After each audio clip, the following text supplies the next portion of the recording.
Welcome to the Volatility Box Daily Review for July 10th, 2019. For today's Volatility Box trades, we had a total of 3 overnight trades, mostly in the bonds, actually all in the bonds, for a total P&L of 125 with just a 1 lot, and then 187.50 with a 2 lot. Pretty similar for the overnight trades in the 1 and 2 lots. We didn't really get much of a follow through. However, in the regular market hour trades, we had a total of 4 trades today, 3 in the bonds, 1 in the Russell. And out of those, all 4, actually 3 out of the 4 were winners. But you see the difference between the 1 lot and the 2 lot P&L here. Our 1 lot small account was only $168.75, but our 2 lot P&L was $1,200, and that's with a loss. And so to summarize, our total P&L for the overnight session of July 9th, along with the regular market session for July 10th, with the 1 lot was $293 and change, and then with the 2 lot was much higher at $1,387, almost $1,400 with a 2 lot P&L. Okay, let's dive straight into the charts now. Let's start with our grid view and first dive into the overnight trades in the bonds. So let's expand the bonds cell so we can see that a little more clearly. All right, perfect. So let's start with yesterday's overnight trades first. So if we zoom out, get back in, let me take a look at my notes. Okay, so our first bond trade yesterday was at 5:50 Pacific time, and that's where we had the bonds at 30-year fall perfectly into our volatility box right here.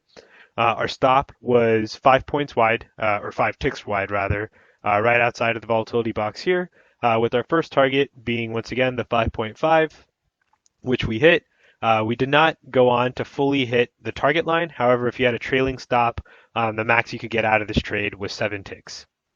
After that, the next trade we had was right here at 10 Pacific time. Super small trade, stop of two ticks outside of the volatility box, as well as a target of 2, which it hit only 2 and gave you nothing more before we proceeded to fall. And this time we fell into the volatility box at 11:30 Pacific Standard Time, right here. And this time we actually did stop out, so our stop was right outside of the volatility box at 3 ticks. And this trade we stopped out, so this was a loser.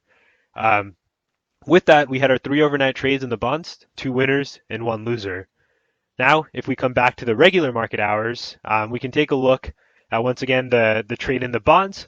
So with our morning open, we expanded even outside of the conservative volatility box, which means you were in 3 standard deviation plus territory here. And so it was up to you if you decided to take the day off in terms of trading the bonds. But the bonds were actually really nice to trade today. So our first trade came in at 6:50 right here. We had our stop outside of the volatility box, which was 4 ticks wide. And our first target was once again the 4 ticks, which we hit right here. And we did go on to hit our target line for a max total profit of 15 ticks on this guy. Our second trade in the bonds took place as we hit our target from the first trade right here. And this was at 7:40 Pacific time. And our stop on this guy was, again, 4 ticks wide outside of the volatility box, with our first target being the 4 ticks, which we easily hit here. And then we went on to continue for another 15 ticks in total, which took us to our third and final trade entry in the bonds for the day.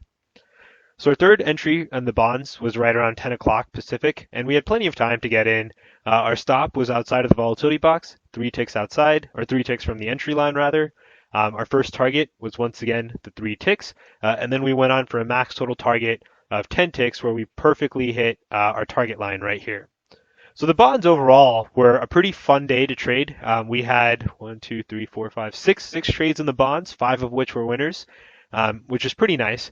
Our last trade today was in the Russell, and the Russell was a little tricky today. I got stopped out of the Russell by 2 ticks, and so I guess all depended on how far of a stop you gave it outside of the volatility box. I unfortunately didn't give it a wide enough stop, so this was a loser for me today. And so the entry for the Russell was right here, right around 7:30, 7:45 Pacific time. My stop was 3.5 ticks wide right here, and this wick took me out, unfortunately. Had you kept a slightly wider stop, you could have withstanded this heat for a really nice rally, and it sucked to see that take off without me. Let's recap the trades for today. We had a total of 7 trades, including yesterday's overnight session and today's regular market session. Trading a one lot, the total P&L between both sessions was $293.75.